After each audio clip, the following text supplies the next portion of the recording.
I check out the dark side of American prep basketball. Obviously not a hooper, but low key, if I could have chose, like if I go back in time and choose, I could either be a tough hooper or a tough football player. I'm choosing tough hooper 10 out of 10 times, bro. Like, I don't know what it is. Basketball, it's just I feel like it's way tougher to be tough at basketball than football. Maybe that's just me though. Y'all let me know. In 2017, a group of teenage basketball players arrived from all across the world to what they thought was their ticket to college stardom. It was a newly founded prep academy promising elite coaching and unlimited national exposure Oh, so it's like the basketball version of what's that one school called? Bishop Sycamore. to college scouts. But once they got there, they found them Oh nah, that's foul. Oh, this is so foul. Putting them in not even like wood bunk beds like this. Oh no, this look like the pen. Look how thin this mattress is too. It's like a mattress topper they sleeping on. themselves living out of a converted garage and without sufficient food or hot water. Dreams were shattered, families' life savings were gone, and some even found themselves arrested and behind bars. Sadly, this wasn't an isolated event. This is the That's dark nuts. side of American prep basketball, where the pursuit of athletic excellence has opened the door to broken promises, corruption, and straight up fraud. They definitely be scamming some of these schools.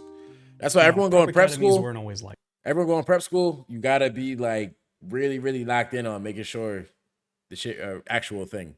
this. Schools like Montverde or Oak Hill Academy have been around for 100 years. During that time, they built their reputations first as prestigious academic institutions. Naturally, over decades and with access to funding, they developed elite athletic programs to go with it. And this produced NBA stars like D'Angelo Russell, Carmelo Anthony, and Kevin Durant. These schools became the gold standard, offering proper facilities, elite coaching, Nah, some of these high school facilities got better weight rooms and stuff like that than some college programs. Shit really crazy. well-rounded education, and Yo, what's good, legitimate Camp? access to college recruitment. Of course, all of this at a price, sometimes upwards of $60,000 I promise you. Yeah, the tough players, oh, they're not paying a cent. Not a single cent is getting going from their pockets to the school. a year. But around Can assure 2000, you that. everything started to change. The rise of the internet and social media meant that high school players could become overnight sensations by one viral clip. And with that trend, basketball was becoming increasingly global, and the competition for these Division I We watching the dark side of American prep basketball. Basically, how niggas be getting scholarships was scammed. skyrocketing. On top of that, due to the NBA's recruiting cycle being mostly in the spring and summer, more and more attention was being placed on these summer basketball tournaments like AAU. College basketball recruiters were finding their guys at these AAU summer tournaments, making the traditional high school basketball season less and less relevant and more for just following up with guys you already knew about. This caused players and families to look for other avenues outside of high school to get more exposure to college recruiting. Then in 2006, the popularity of basketball academies really began to take off with the formation of Finley Prep in Henderson, Nevada.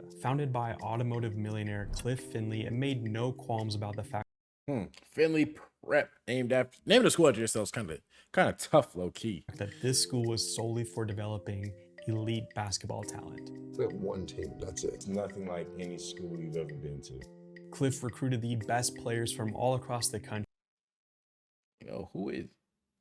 and bought a house for them all to live under one roof. The education part of the school was secondary and was outsourced to a local private school, Henderson International. And technically the model worked. Finley Prep won national championship after national championship and produced NBA stars like Avery Bradley, Kelly Oubre, and Tristan Thompson. So the framework for these basketball factories was I go lie though. but not without skepticism. The biggest Yeah, story that's- I'd say is those that schools kinda Finley's crazy. not a real school.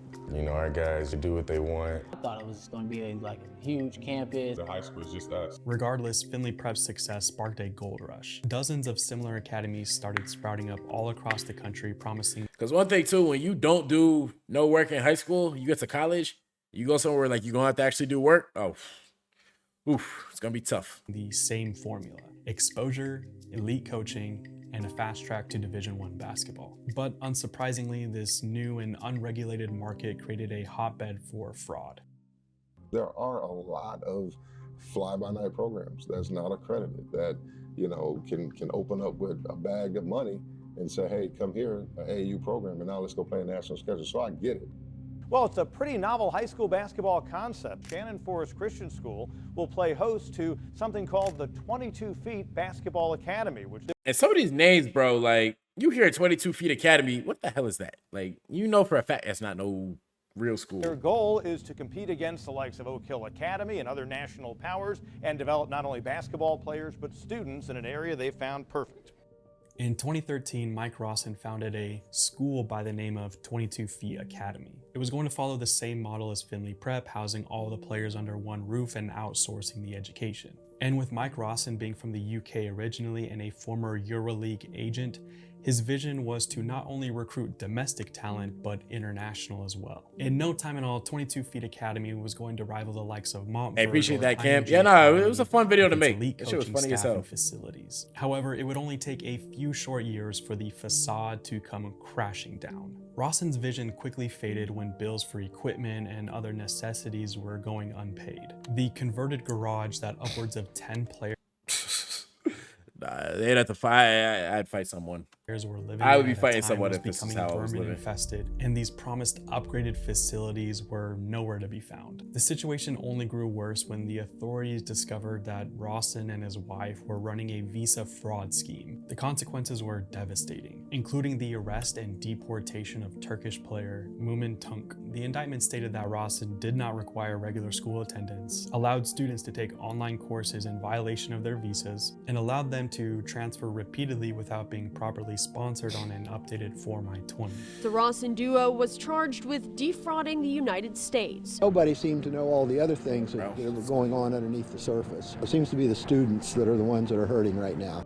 Unfortunately, 22 Feet Academy isn't an anomaly. Across America, similar stories have been playing out. Unaccredited diploma mills churn out these fraudulent transcripts that often leave players ineligible to even play college basketball. Over and over again, we see Yeah, feel like, hey, the message there is sometimes can't take the easy way out, yo. these basketball factories closing without warning, leaving families without refunds and without many options. Even successful programs aren't immune. Even Finley Prep had to close its doors back in 2019. The tragedy of the situation is it's not the five-star recruits destined for the NBA that are suffering the most. It's the families that are betting everything on their child's dream. Parents draining savings accounts or taking out loans to pay tuition, desperate for that promised exposure to college scouts. Too often they're left with nothing but debt and disappointment, and sometimes for these international students, deportation. As competition for these college scholarships continues to intensify and international players increasingly vie for spots at American universities, the pressure on these young athletes and their families just continues to grow. And while there are still legitimate prep academies that continue to develop their talent the right way, the industry's dark side persists. It's all a cautionary tale of what happens when the dreams of a young athlete